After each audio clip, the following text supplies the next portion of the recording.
So we're moving into the fall season.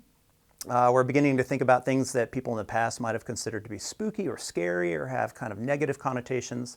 And across the bird world, we have some really cool examples of things that in the past people believed might be bringing bad luck to them or signs of an ill omen that might be approaching.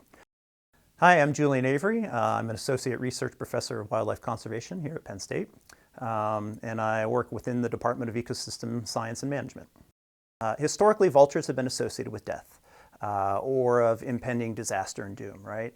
And one of the common things that people associate with vultures is circling overhead and the belief that maybe vultures were circling around because it was bad luck or because they're going to come after you.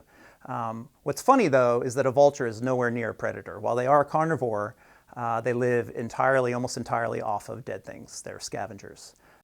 Vultures are often featured prominently in Western movies or movies that take place in the desert. You have somebody struggling on the ground and the thought is that vulture's coming after me, right?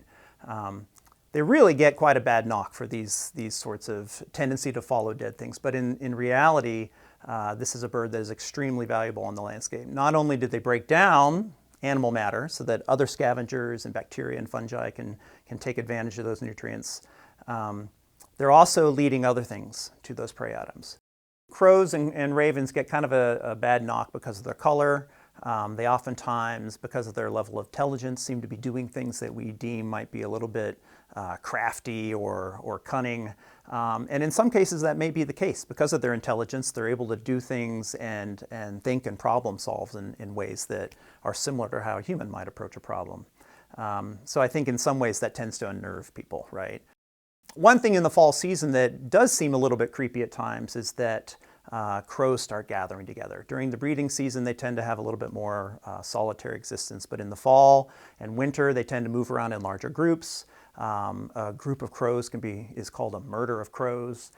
Yeah, I like to think about Poe's description of ravens and crows as dark and foreboding as also kind of a testament to the fact that they're just so fascinating and so intelligent, and people that have had them as pets, have also learned a lot from them and sort of imbued some of those human characteristics on them. So